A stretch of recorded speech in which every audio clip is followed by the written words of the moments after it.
Awesome. Welcome to the video and live streaming show. I'm John Lacey and I'm joined by Sam Proof. Today we're talking all about the Elgato Stream Deck family of devices and the nifty things that you can do. So if you love pressing buttons, you're going to love this show. But we are going out live to all the various places. So if you are watching live, let us know in the chat where you're watching from. And do you have an Elgato Stream Deck? Is that something that you like to use or like to play with? I guess the other thing too, let us know if you're watching live or if you're watching the replay. Use that hashtag Team Live for the live version of the show or hashtag Team Replay if you're watching us later on. But Sam, how have you been going? How's your week been? Well, I'm getting over pink eye. If you can't tell, I'm a little puffy, so that's exciting. But beyond that, it's been a good week, kind of mellow. For those of you following along with the cute avalanche side of things, a side note to all of that is YouTube recently lowered the requirements for the fan funding side of their partner program. Ad revenue still 4,000 watch time hours. But fan funding, which includes super stickers, super chat, and merch shelf, which I'm pretty excited about, they lowered that to, I believe it's 500 subscribers, 3,000 watch time hours. And now we're in this kind of race between when will they enable that, which we will qualify for immediately, or will we hit 4,000 watch time hours first and then just get everything anyway? So that's where we're at. And we're like, it's a constant. I'm like refreshing that stupid earn page every minute I can. How's everything with you, John? Everything's, other than those little technical issues we had earlier, everything's going pretty well with me. I did take a little bit of time off my day job to work on some things, including the podcast, which we'll talk about later, which was really good. But I must admit, I didn't realize how difficult it would be to arrange podcast interviews. And I know, time zones are always a problem, but like just physically getting people into the same, not even the same, tangible space, but the same virtual space at the same time is a bit of a nightmare, it turns out. So, yes, I did have one great interview, though, which has been released, and we'll talk about that later. But I guess before we do get stuck into the show, Sam, tell us about this thing that I'm going to put up on the screen. So speaking of podcasts, Cute Avalanche just launched its podcast, Just Kidding Around, hosted by me. It is a cat-themed podcast, obviously. And we just scheduled our first interview and did our first interview live on Wednesday of last week with Samantha Bell. So I'm only going to interview cat experts named Sam, I guess, to keep, no, not accurate at all.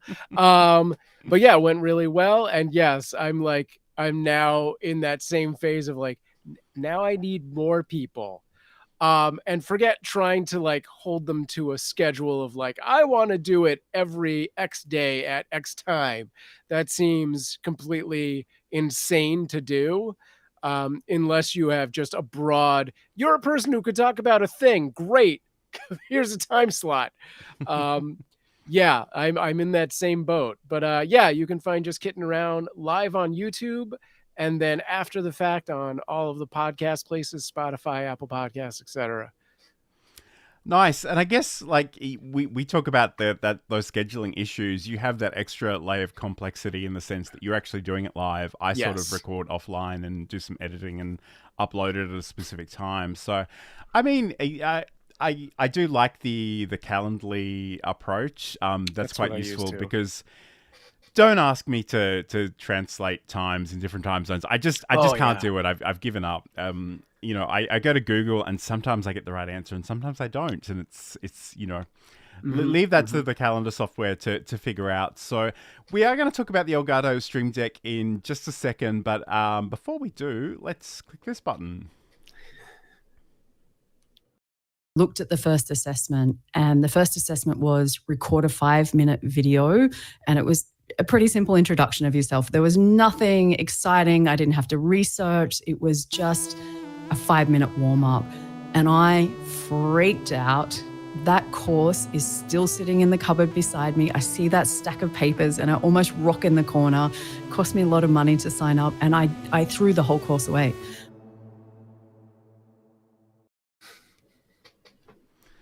So yes, I spoke with Michelle J. Raymond on my podcast, Build a Presentation Muscle. So if you want to check that out, you can head over to johnlacey.com. I think the thing I really appreciated about that interview was that she is somebody who is on camera and behind a microphone every single day, practically. And it's so reassuring to hear that she didn't start off feeling confident in front of the camera, but over a couple of years, that is something that's definitely improved for her. And I think for a lot of us, especially for at the beginning of our journeys, it can be a really reassuring thing to know that people don't just come out of the womb feeling confident and ready to go on camera. It does take a little bit of effort and a little bit of work. So we also spoke about sort of LinkedIn as a community building platform, and also the power of collaboration. So, I mean, obviously, Sam and I do this show on a weekly basis. She's actually teamed up with some other LinkedIn experts to write books and produce podcasts and have reoccurring shows. And it's really, really great to talk to her, and wonderful to talk to another Australian too, because even though I'm geographically here, I do talk to people from all over the world, but it is nice to start off with a fellow Australian. So yeah, you can check that out. But today we are talking about the Stream Deck, the Elgato Stream Deck family of devices. So these are bits of hardware essentially that let you press buttons. In some case, they let us turn knobs and touch screens as well. Let's talk really quickly about just the hardware range. I just want to give you an overview of this because there are so many options out there. It's kind of amazing. So we've got the Stream Deck MK2, which is it has sort of customizable plates for the buttons. The Stream Deck Plus, which has buttons, a touch screen, and knobs. So those knobs can be great for changing volumes and adjusting parameters where numbers are involved. The Stream Deck Extra Large, which has 32 buttons. The Stream Deck Mini, which has 6 buttons, which is a great place to start. The Stream Deck Mobile, which is actually an app for your phone, so you can use it on Android or iOS, I believe. And there's even the Stream Deck pedal, so you can actually use your feet to trigger different things on your computer. So Sam, I'm always scared to do this because my desk is just a cable nightmare, but I'm gonna try. Right. I'm gonna try to do this. I think I got it. So there we go. I've got the 32. This is the extra large one with the 32 buttons on it. Mine's the standard. Yeah, the standard one. Yep, nice. I do actually have the mini as well somewhere. I don't really use that anymore, but that is what I started on, and I loved it so much that I ran out and got the extra large. So I guess, generally speaking, what are the kinds of things that we can actually do with these devices, Sam? Yeah, I mean, a lot, really. So the Stream Deck, I mean, it can basically replace any keyboard hotkey, but then it also has a bunch of plugins that work directly with different kinds of software. So if they have any kind of API access, you can do things to control that. I control things like the lights behind me in the studio. We use them to broadcast and do shows like this one and switch scenes and all of that. You can turn off and on different sources. And I even use it for things like video editing, audio editing, and sometimes browsing. Like if I'm just doing like a bunch of tabs and videos, I have a specific profile on my Stream Deck that just lets me switch tabs, go up and down the page and stuff like that, because it's a nicer experience than my keyboard. It just does. And big hello to Horsehead, who's joining us live in the chat. Hey, Jeff. Thank you for joining us. So I guess as cool and I'm just going to say it, downright sexy as some of these devices are, I think the power comes from the software. And as you say, there's a lot that we can actually do with that. Yeah. I guess let's start with some of the basic things, because I guess this is the video and live streaming show, so we're definitely going to be talking about video and live streaming applications for this device. But I kind of want to open the conversation up a little bit wider, because I know a lot of accountants that love this device, and there are all kinds of uses. So I guess let's just talk about some of the basics. So first of all, I'm going to do a couple of things, and we'll see how well these work. I'm going to maximize me for a second so I can get a view of this. So this is actually the Stream Deck software here. Again, if you've got multiple devices, you can actually nominate which one that you're using. Again, I don't have the Mini plugged into my computer at the moment, but you've also got the mobile options there as well.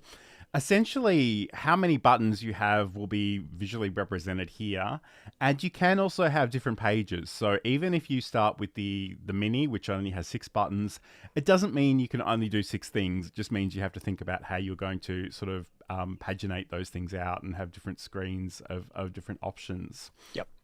So I guess there are all kinds of options for all kinds of different programs, and we'll talk about some of those today. But just in terms of our general options, and I might just move myself out of the way so you can see these a little bit better. So over here on the right-hand side, we've actually got the plugins and some of the defaults that come with this. So the ones I want to sort of draw your attention to first is the system options. So here we have some basic things. We can trigger a browser to open with a particular website. We can actually have a hotkey or a hotkey switch, and I'll show you the steps of actually doing that in a second. We can open a program on our computer. We can close all instances of an app, which can be quite useful.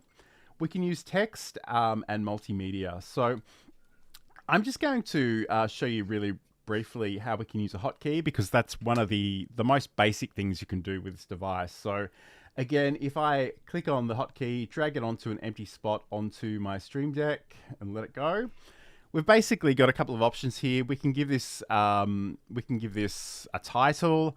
I haven't even really thought of a good example for this one, Sam, so I'm just making stuff up. But let's just imagine that we want to print something. So I can give this a title. I can also come over here and actually give this an icon. So I can design my own icons in any kind of graphics program.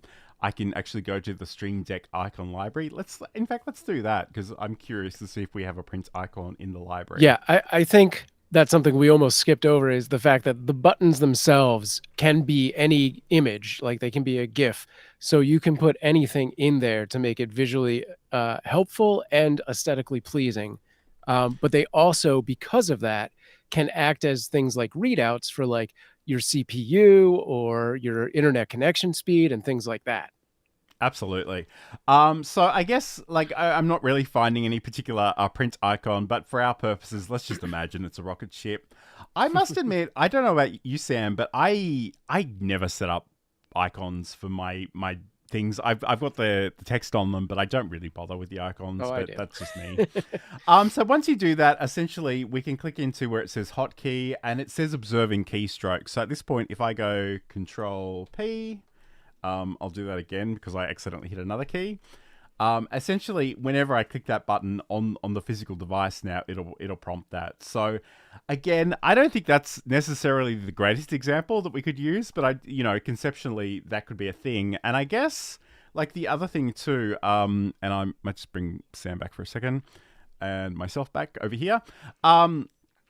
Especially like I've been using Hindenburg Pro, which is some audio software for podcasts and stuff, and I really like it, but it does require a lot of keyboard shortcuts. And I don't know about you, Sam, but I struggle to commit all that stuff to memory. So and there are all kinds of weird and wonderful Control-Shift-N and Control-Shift-T and all these things.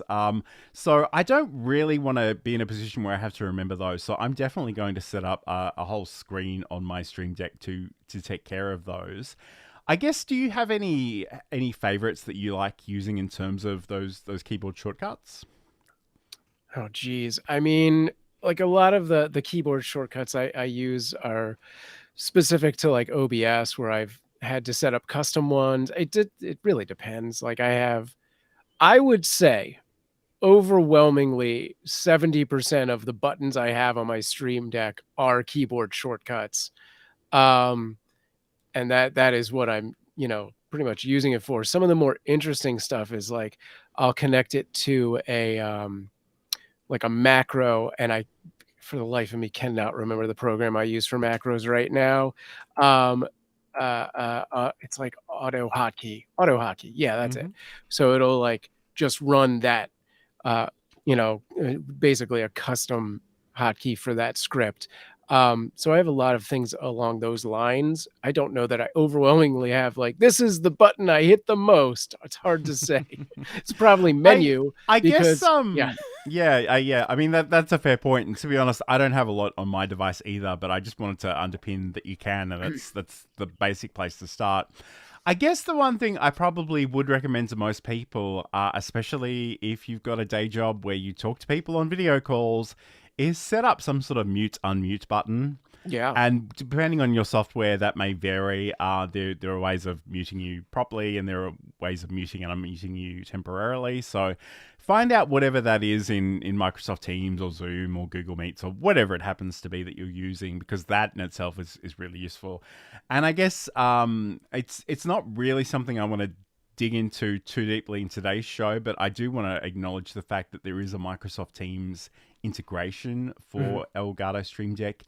You do need an API to actually use it, and not all organizations are prepared to give that out. So even though that's a software that I use all the time, I do have to use the keyboard shortcuts for that. I can't use the plugin, but I guess that would probably be the other place to think about. But if we go back and have a look at the software again, so I guess the other thing too is if you want to delete one of these, you can just hit the trash key.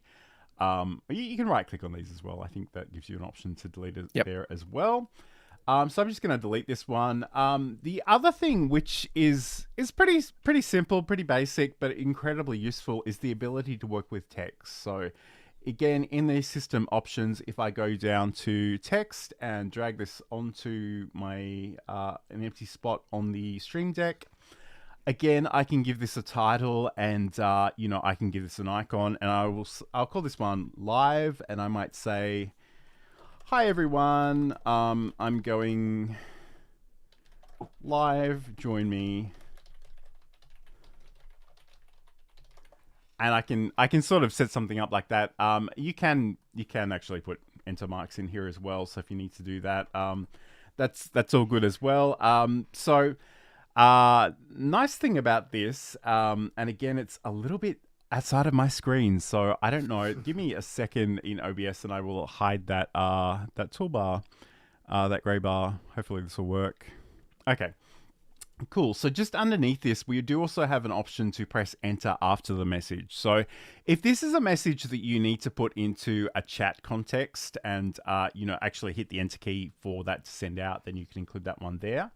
There are only sort of 500 characters here. So depending on what your application is, you might need to think about incorporating a few of these together, and you can do that with a multi-action. So that's good to know. But it's amazing how many times something as simple as this can save you a lot of time. So I encourage people to think about this in terms of, website addresses, calls to action, subscribe to my podcast, download my PDF, join my mailing list, those kinds of things. They're just really, really useful. And even, even something as basic as sort of different promotional messages at the end of emails, or even an email signature. I found that to be incredibly useful, and I'm sure it saved me years of my life, just not physically typing those things out. And I do actually, I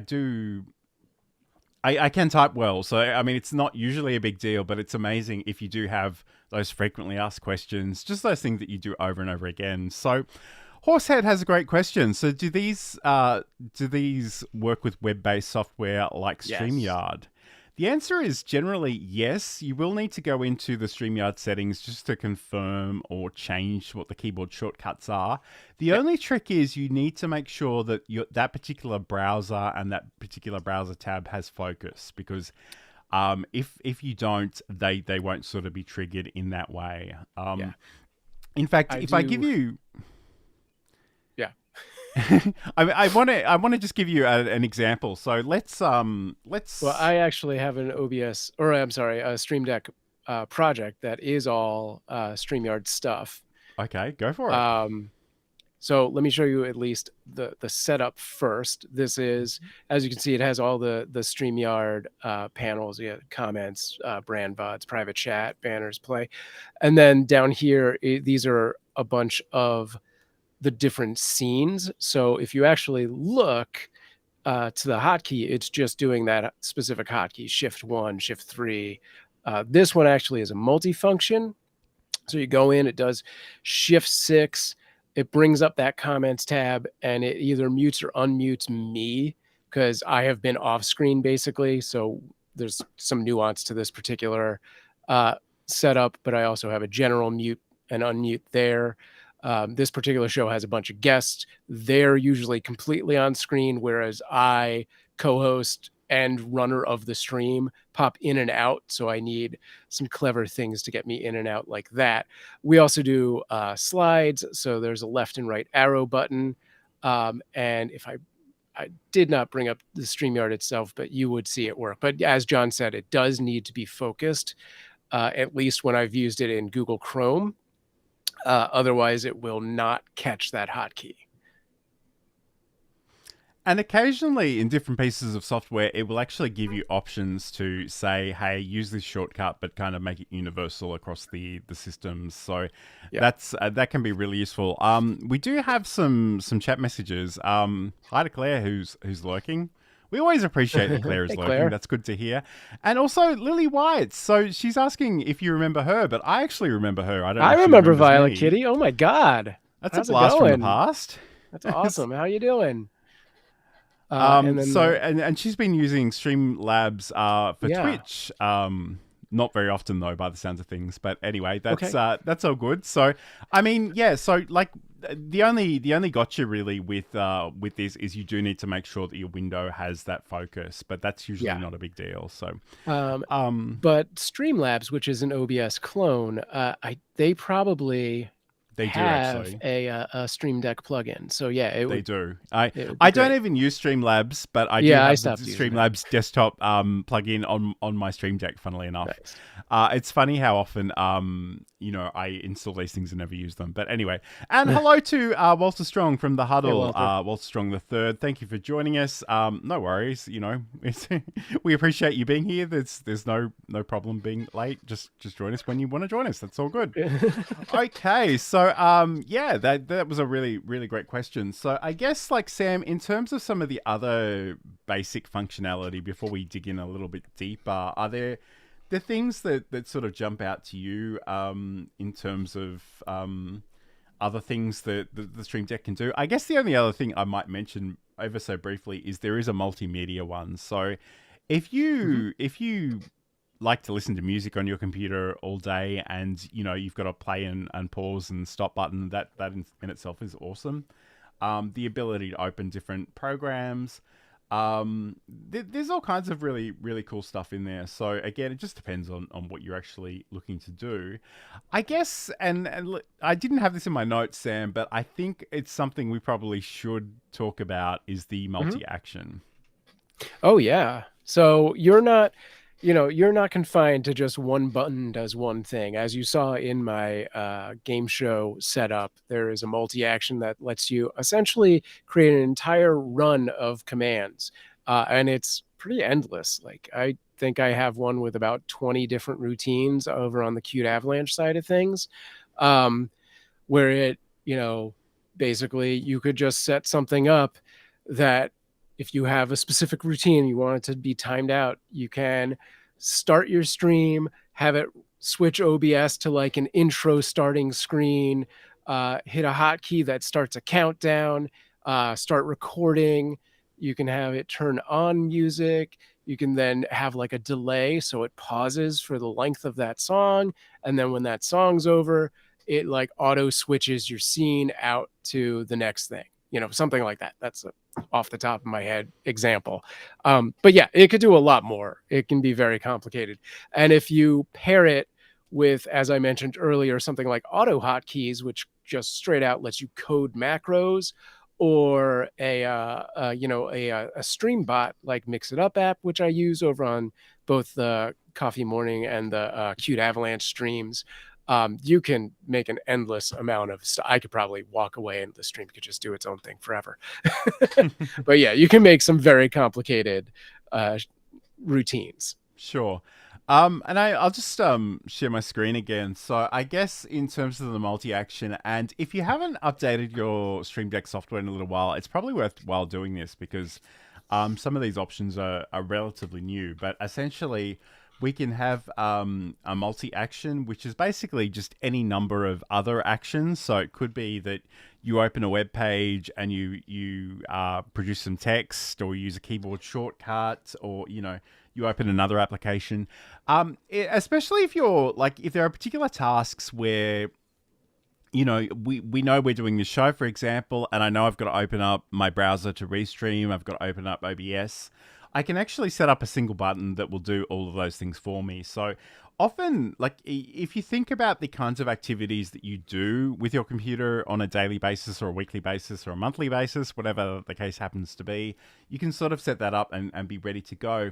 The other thing too is the multi-action switch. So this basically, if you press it and it does one set of actions, you press it a second time and it does a different set of actions. So that could even be, start up all these programs, and then once you've hit that switch, it goes to the second option, which is basically close out all those options. So it can be as simple or as basic as you like. There is also a random action option, which I genuinely still haven't found a particularly good use for, but I love that it exists. So essentially, you can drag this onto onto an empty spot on here. You can essentially go in and add all kinds of different options within here, depending on what you want to do, and it'll just pick one of them every time you press it. So again, I haven't quite found a great place for that one just yet. Although the other thing too that is quite useful, this is under multi-action as well.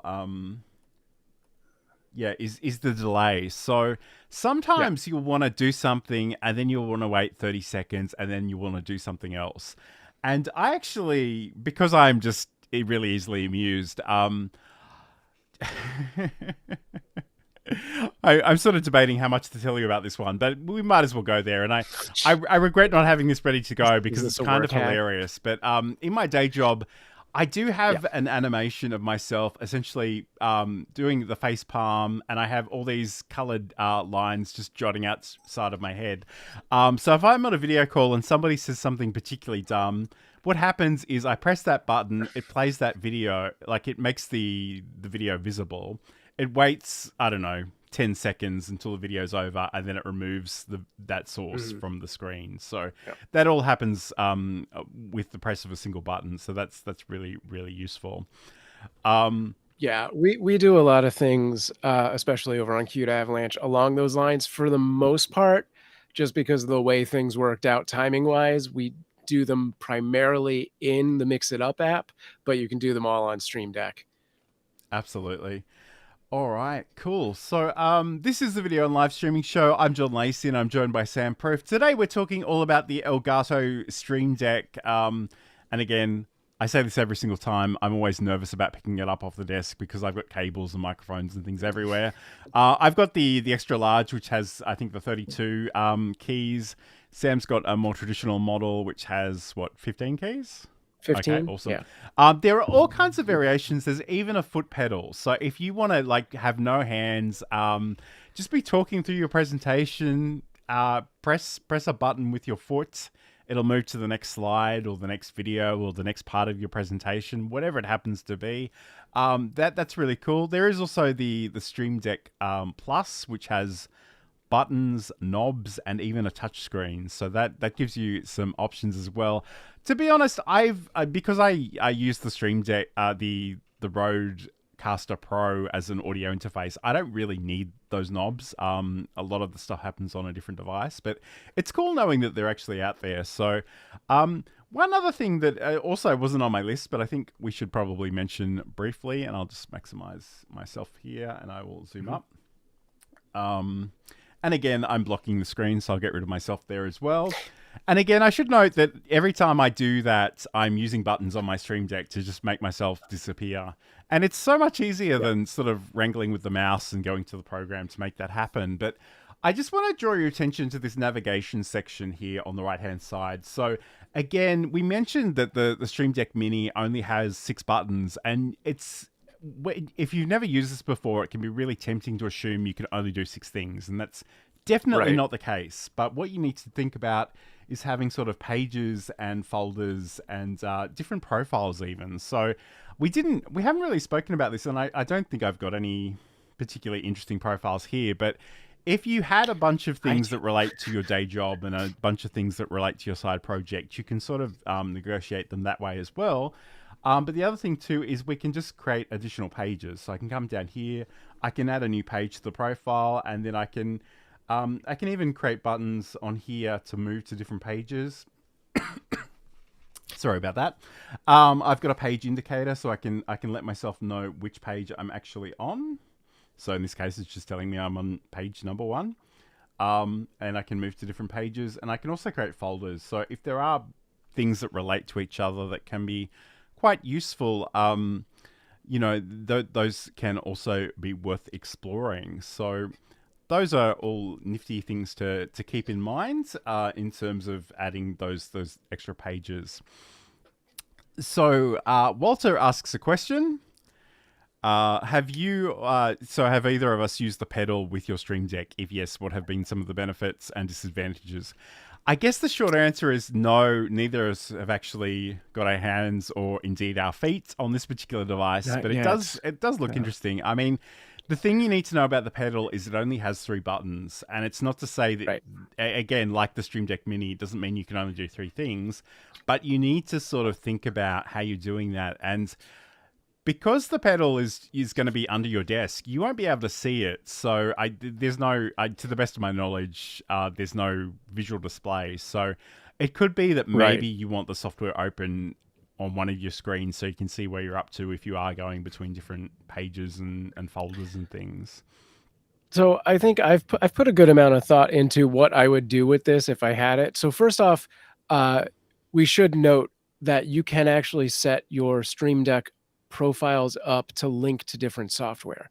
So if I were to open something like OBS, the pedal software would open like an OBS profile, and you have your 3 buttons. You have one big one in the center and a sort of smaller one off to either side. And I would definitely have something like mute and unmute being one of those, probably the big button. The one on the left, I have multiple profiles, so I might want that to be like the menu screen that takes me to where I can then choose my different profiles.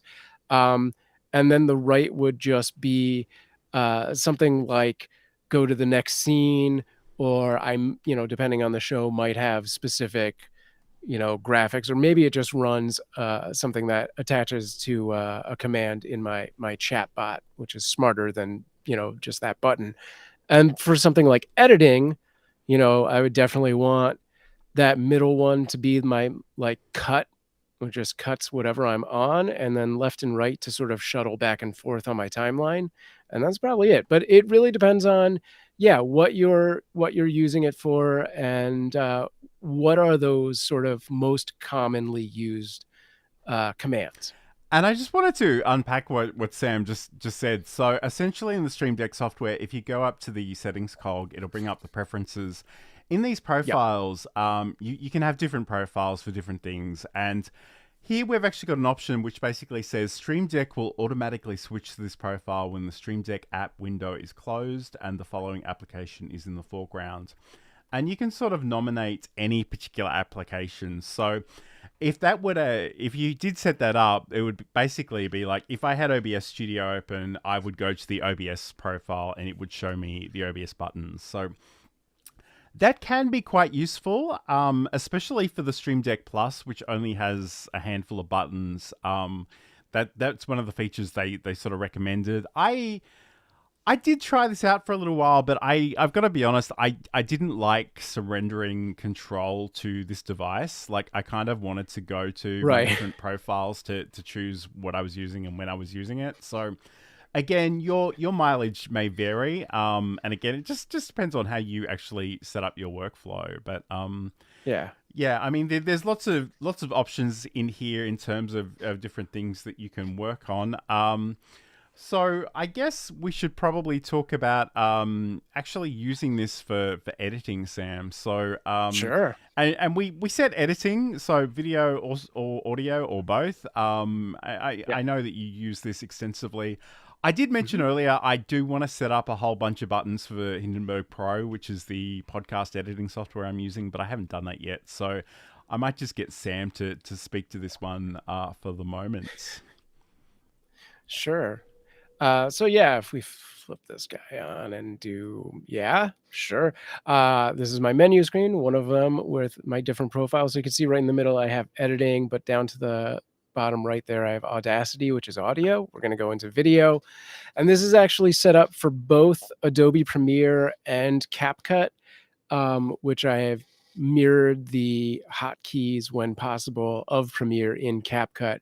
And you can do like Premiere, and I think pretty much all Adobe software is some of the most customizable software when it comes to hotkeys. You can set just about anything to a hotkey and then thus turn that into a button on your Stream Deck. And, you know, there's even, if you go into the Stream Deck shop, you can download specific icons to those Adobe softwares so that it looks on the Stream Deck similar to what you would see in the program. So you don't have to remember much of anything. But yeah, on this first screen, we're kind of assembling stuff and we're zooming in and out of our video or of our audio, making the sine waves bigger or smaller. I have several pages in here. Because I was doing very specific projects. I have sort of a workflow of different things here, but this takes me from previous edit to next edit and things like that. I have my cut right down there central, and then I can toggle or shuttle ahead a few frames or back. I think this is a 5 frame. It might just be a single. But pretty much anything you can do in your editing software, you can easily translate to a hotkey into your Stream Deck to speed that whole thing up. So you just like going back and forth without having to look up, if you will. This just becomes muscle memory at a certain point. I had, gosh, I don't know where it is. I think it must be in a different project. I had a very specific routine where I was working on Snapchat shows, and these were very tight things where I was bringing in just lots and lots and lots of different stock elements for sort of a vertical experience of like, you know, we've gathered all of these Minecraft things together to make a collab video. And so I would have a series of buttons that would flip me over to a Airtable, which is a spreadsheet, copy the first frame of that text, go back over to the editing software. It would open up a specific graphic caption or a title caption, and drop that as a paste function in and go back to the program, move to the next cell and rinse and repeat. And it would just fill out all of this information for each piece. And I would just go like 1, 2, 3, 1, 2, 3, 1, 2, you know, and hit those buttons in rapid succession. I probably could have made it into a macro. I think there was like one small part of that workflow that had like, if you just don't get it right, it's going to break everything. So I just had to have that small human part where I'm like, okay, I gotta stop and make sure it doesn't automate destruction here. But for the most part, the thing was like 90% automated and would just go.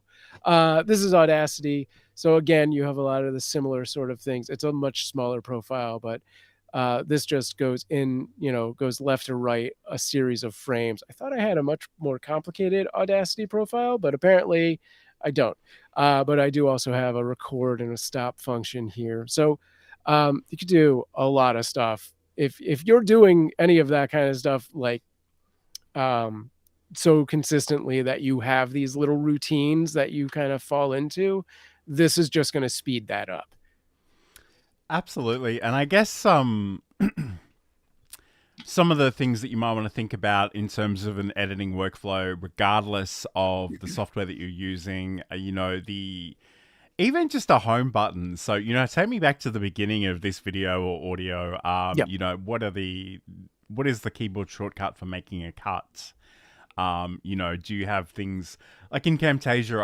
I use Ripple Delete. So essentially I use that a lot. It's basically you select a region of your video, it'll cut out what you select and it'll actually match everything up so there is no gap in between them. So it's, you know, whatever the things that you use frequently are. I mean, keyboard shortcuts are great and they're really useful and they're great for productivity. But again, the thing I struggle with is actually remembering them all. And some software is good in the sense that it'll also give you a button and you can hover over the button and it'll remind you of what that keyboard shortcut is. But as much as I'm enjoying Hindenburg Pro, it doesn't do that. Like, I literally have to look at documentation to find out all the various features I can actually use.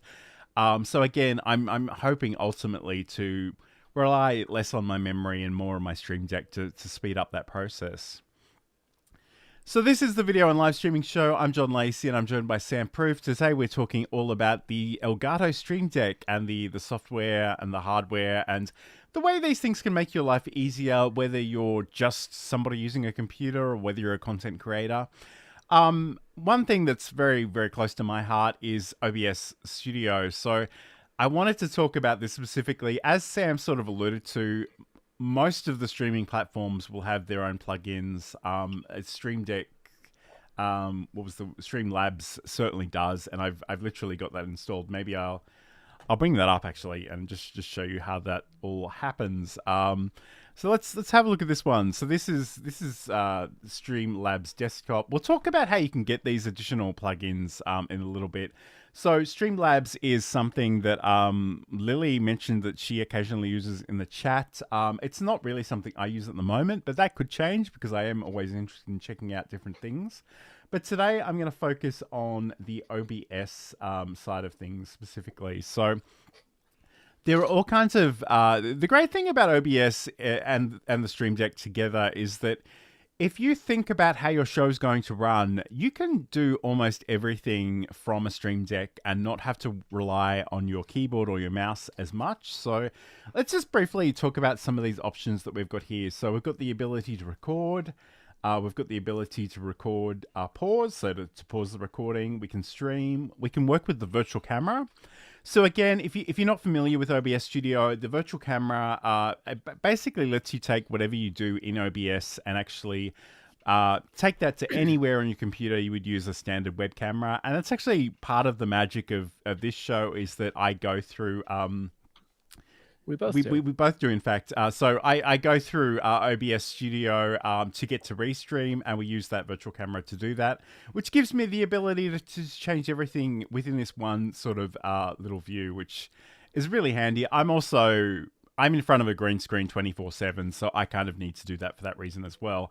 I would say a quick side note to the virtual cam for anyone who's never used it before. It's awesome because you can do just straight out whatever's on your OBS, and that's your virtual camera, but you can also assign it to either be a specific scene or a specific source. So if you're live streaming, but you're still using your virtual cam in something else, it's not necessarily that same program feed.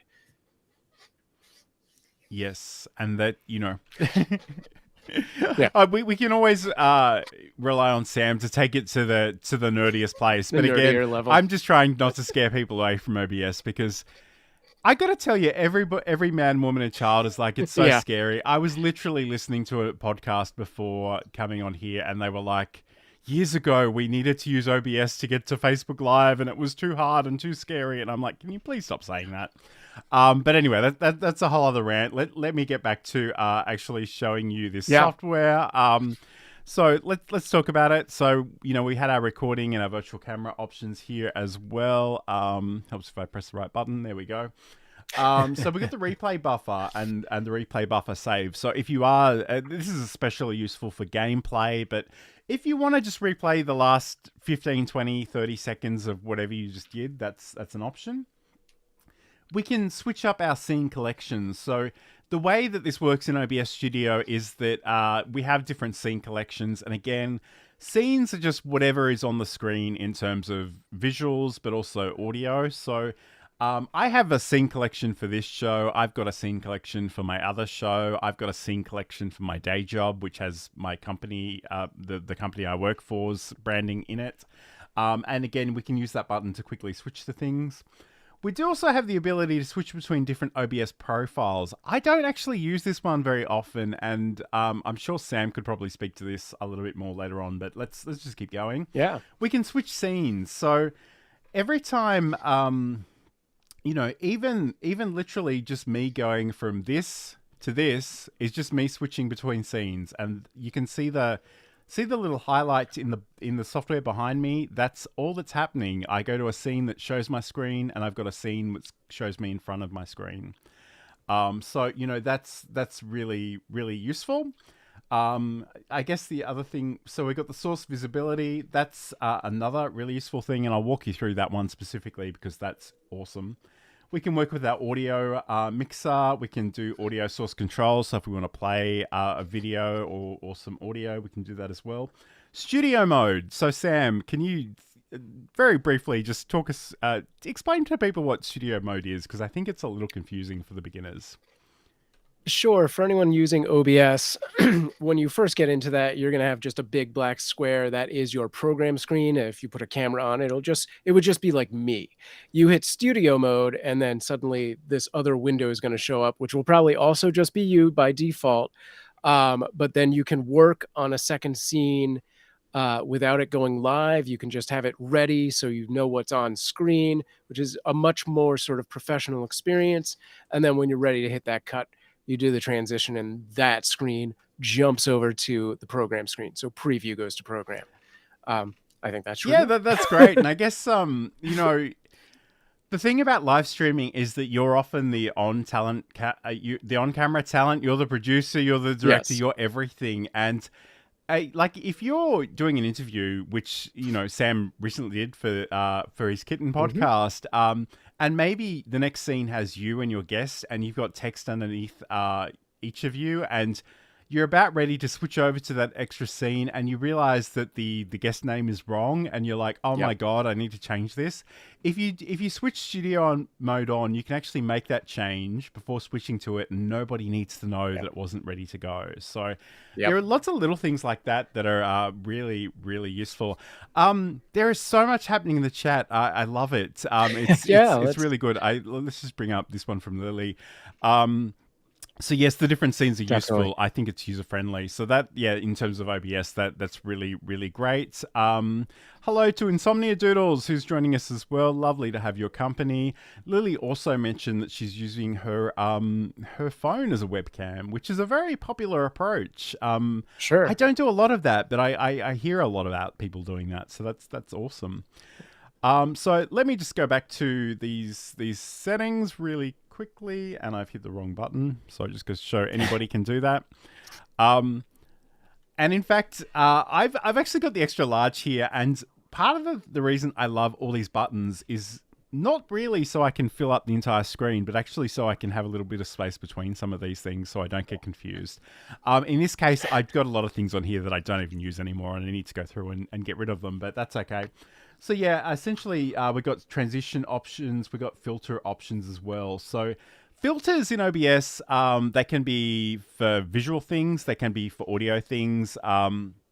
You can go in there and make things move and animate and scroll and all kinds of wonderful things like that. We've also got the ability to take a screenshot, which is amazing.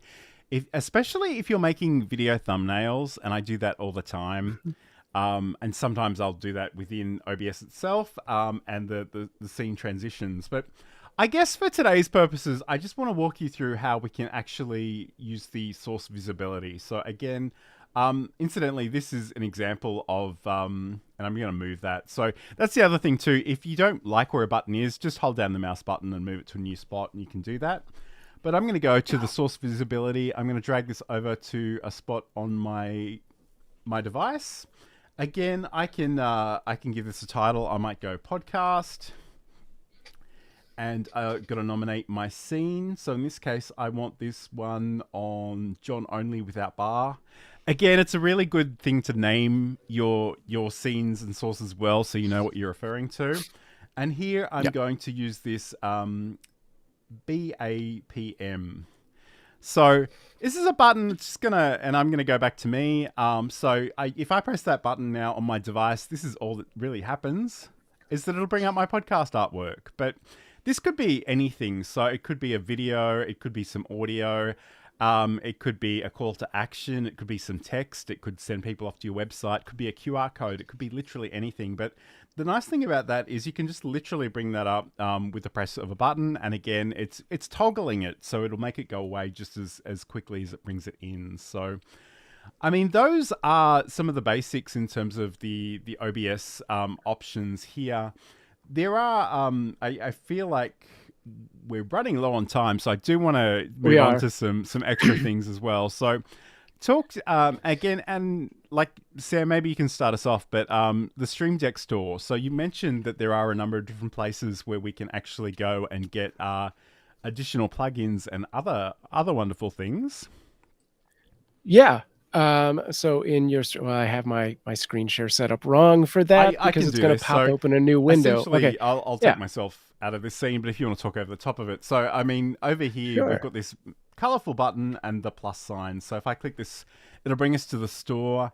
It might take a moment to load, but essentially it's going to give you a whole bunch of Elgato news. So they'll probably want to sell you on their new exciting devices. And that's the Stream Deck Plus that we mentioned earlier. More colors. They've even got customizable colored knobs for that device at the moment. So that's Oh cool. my God. They talk about different plugins, but essentially if we go to our plugin screen, we've got a whole bunch of different plugins here that we can do for different things. There are a whole bunch of different categories: audio, business tools, developer tools, engagement, finance.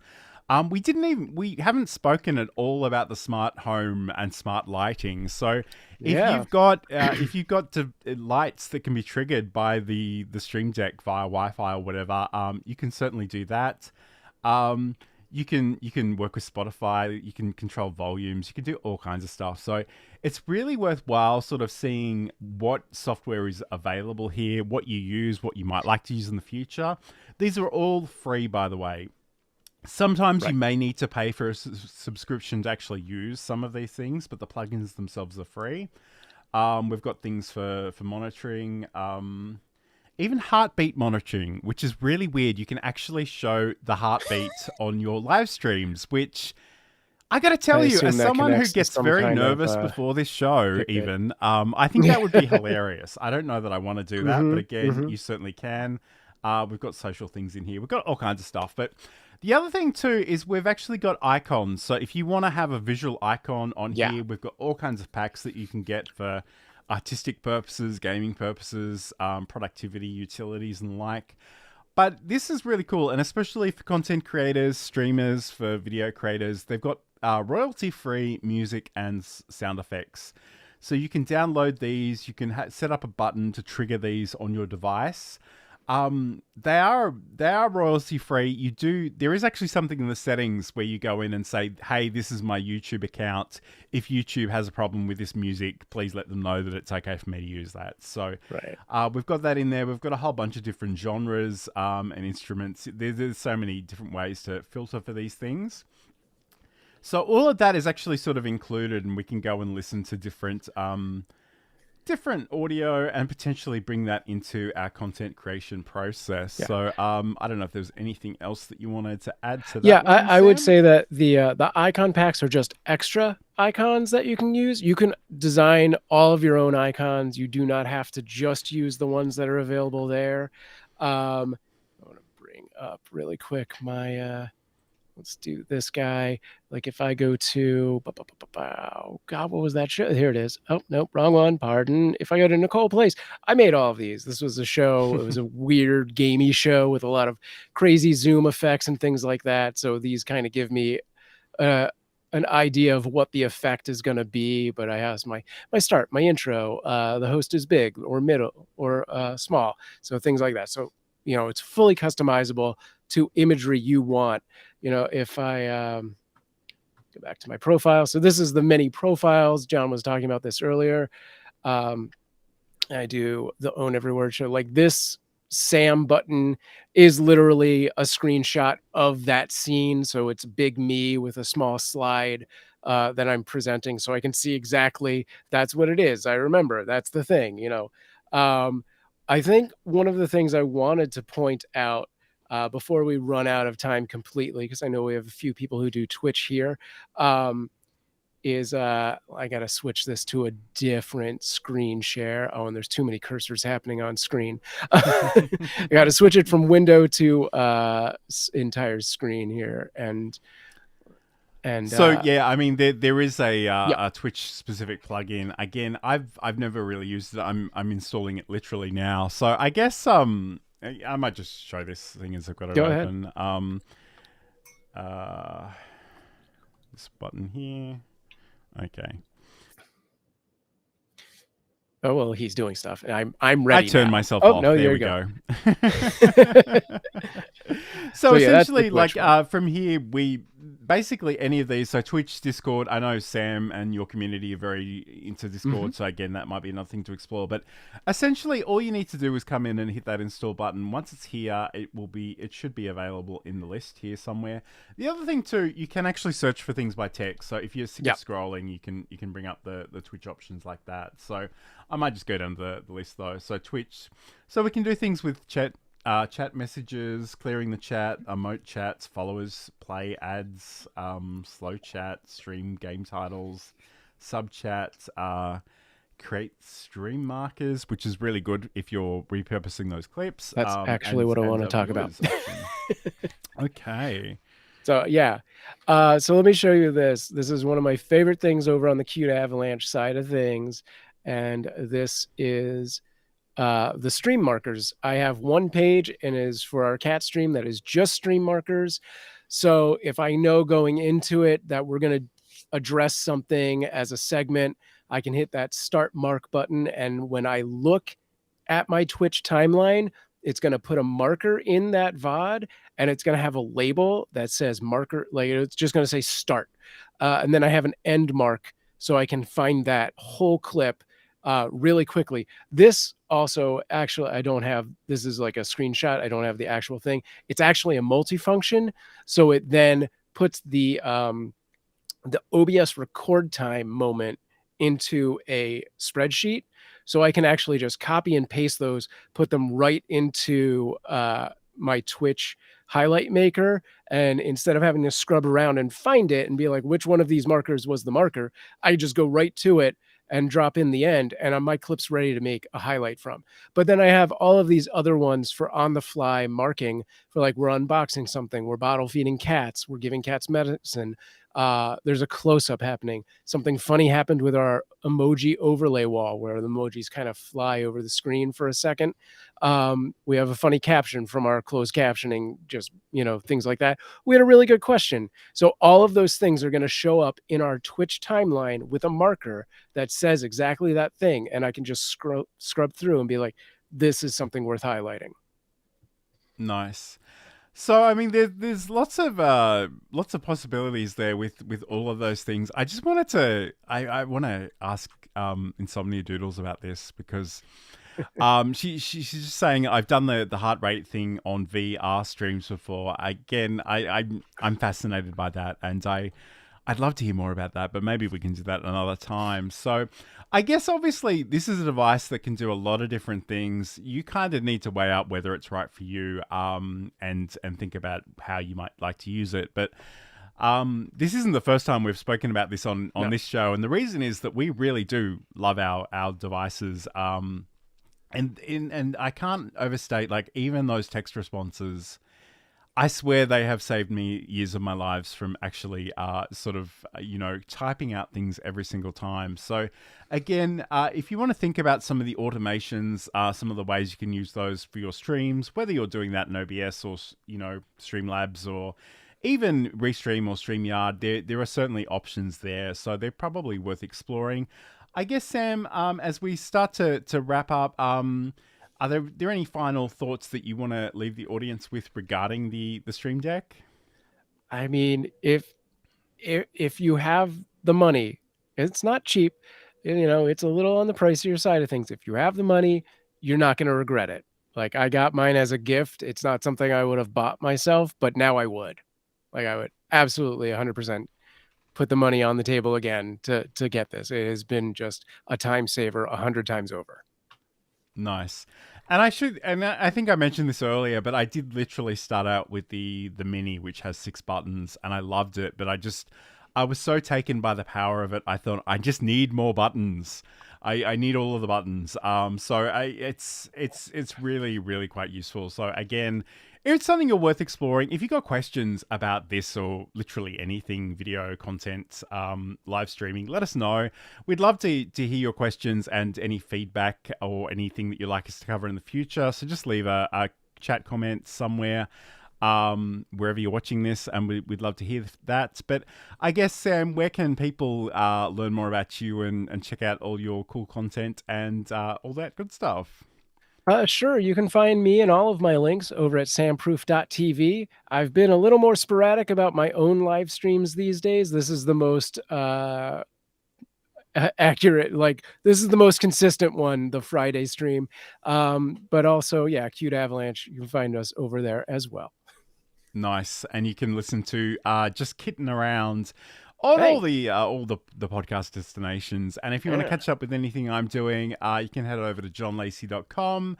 I've got a lot of articles about OBS and sort of other things, and they've got all the social links there as well. So we do this show every week at roughly the same time. So check out those invites, subscribe wherever you're watching. In fact, I've got a graphic for that. Let me put that up on the screen. So please like and subscribe wherever you're watching. We do really appreciate your company today. The chat has been going wild, and I just love to see it. Yeah, so thank you so much. Again, Lily, it's so great that you could join us, as we definitely remember you from the good old days of YouTube. So that's awesome. Insomnia Doodles, CG was in there too. Claire. Jeff. So many people. Insomnia Doodles, I think I mentioned. I would like to answer this question for Lily before we drop out, which is how much... so this one that I have, which is the 15 button, sort of the standard, goes for about 115 these days. And there are other companies that have similar devices that are slightly cheaper, not by much, but they're probably pretty good too. Put it on your wish list.